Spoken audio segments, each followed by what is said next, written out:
Yeah, as an Alabama fan myself, it's tough, and you hate to see this, especially with everything going on.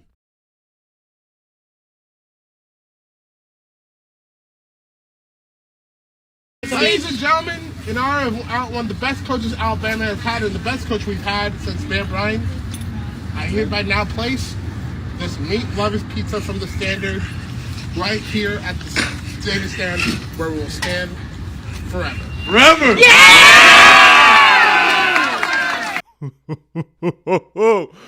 Man, oh man, if you're an Alabama fan, you might want to click off this video right now. I'm giving you a disclaimer and warning. If things weren't already bad enough for you with Nick Saban retiring and you got this very dramatic head coach hunt and search going on, just wait until you hear this. And by the way, we're not doing no intro, none of that. I don't got time to waste. You don't got time to waste. We're getting straight into this. And I haven't said this on the recent videos, but if you enjoy yourself here and you like college football content and you want to see more, consider subscribing. It really helps us out and we love for you to be here. We have a fairly simple community. We're a bunch of guys and girls that like college football. That's it. So if that does pique your interest, consider subscribing like I already said, but we got to talk about this big time and breaking news, and no, it doesn't involve Nick Saban, and no, it doesn't involve the head coaching hunt. But, and I have an extremely big but, it does involve Alabama football. And let's just say that Alabama fans, this is your biggest nightmare. It's coming to light. As we all know, and this shouldn't be breaking news to y'all, we have the transfer portal in college football. But here's a kicker with that. You can't just up and leave whenever you want. There's closing days and opening days to the portal. Throughout the year, there's certain time frames and time spans where you can enter the portal, and there's also time frames where you can't. Well, here's something you need to pay attention to, and this is a rule that the NCAA implemented. Even if the transfer portal window is closed, if a head coach leaves a program,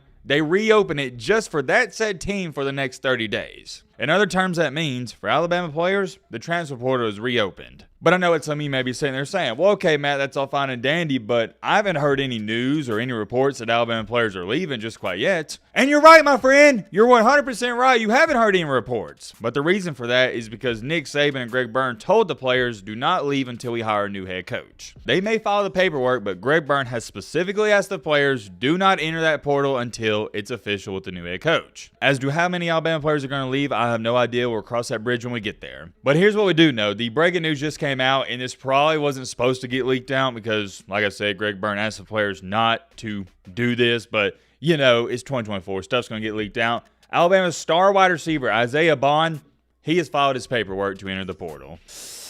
Yeah, as an Alabama fan myself, it's tough, and you hate to see this, especially with everything going on. And the first thing I thought about was, of course, the legendary catch he had in the Iron Bowl. For those of you who don't know, he is the one who caught the pass on 4th and 31 from Jalen Milroe. And some people are already stating that Greg Byrne is losing the team, and I'll get to that in just a second. And make no mistakes about it, Isaiah Bond, well, I was going to say he was the best, but it's either him or Jermaine Burton. I give him 1A, 1B. Isaiah Bond, we'll just say this, was a top 2 wide receiver for Bama this year. And I think later in the year, he was most definitely wide receiver 1, but we'll say him and Burton were 1A, 1B. No matter how you look at this is a detrimental loss because you're losing a starting and a great wide receiver at that. I do want to throw in there, just because a said player does enter the transfer portal, it doesn't automatically assume that they're going to be leaving. They do have the option to come back. But however, we've seen this time after time after time with all the players.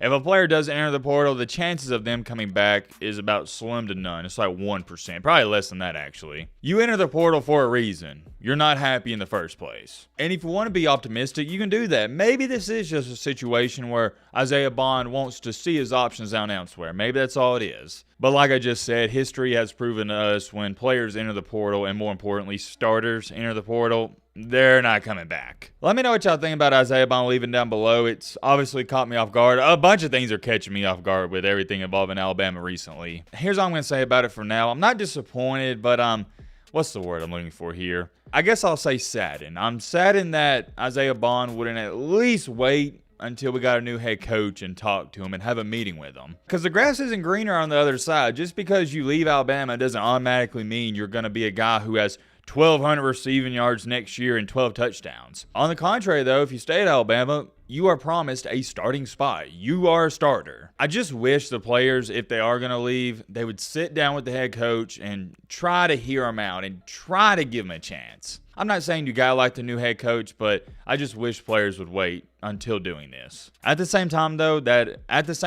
have to look at it from this perspective. Most of these players went to Alabama because of Nick Saban, what he built there. And now Nick Saban is leaving. So no, I can't fault any of the players for leaving. If the whole team left, I couldn't fault them. You went there for Nick Saban. Yeah, you're playing for the university, but Saban was the coach. When you signed to Alabama, you thought Saban was going to be the coach. So any player that leaves, I understand it completely. I really do. And to all my Alabama fans out there, please respect Isaiah Bond and don't say any hateful stuff because he was more than amazing for us and he's entitled to leaving. Y'all know what I like to say. It is what it is. We'll leave it at that. Continuing along, though, I also want to address this before we end off this video. There's this whole narrative going around Twitter, especially if you got Twitter, you know exactly what I'm talking about, that Mike Norvell just recently declined the job and nobody wants it. Because for those of you who don't know, Mike Norvell just signed a mega extension with Florida State for 8 years, $10 million per year. He's getting a bag, I'm not going to lie, but I don't believe for a split second that Alabama even offered him the job. I'm throwing that out there right now. I don't believe Alabama offered Mike Norvell the job. Don't buy it. Maybe they did, but that's how I feel. Let me know in the comment section, do you think Alabama actually went after Mike Norvell? And here's another thing that's interesting. By Nick Saban retiring and all these other head coaches getting brought up, have you noticed how these coaches are getting extensions left and right? It goes back to the butterfly effect, but Nick Saban, he just made so many people rich, it's not even funny. Mike Norvell got a contract extension just due to Nick Saban retiring. Think about that. Let me read off this, though. I'm looking at some of the comments on the previous video, and News Guy 8535 stated this. Said he wants to ask me a question, so let's answer it. Let me ask a simple question. What big-time coach would want to coach any team with Nick Saban looming large over the football operations? If you win, everyone still gives Saban the credit. If you lose, it will be all your fault. I admire Saban and everything he has done. He is a class act, but I think if you were going to retire, then walk away and let the new guy cook and buy the groceries. Basically saying, hey, I don't know why anyone would want to be that new head coach with Saban looming over and looking over everything going on. And that's a great comment. Thank you to News Guy here for writing that. Here's my 2 cents on this. That was a great point you brought up in which stating that even if you win, some Bama fans still might give the credit to Nick Saban. They might do it, but any logical person isn't going to do that, and I don't think they should. And I also believe you're mistaken on what Nick Saban's role is going to be at Alabama moving forward. Nick Saban is going to be at the golf course every single day, and yeah, he has an office at Bryant-Denny Stadium,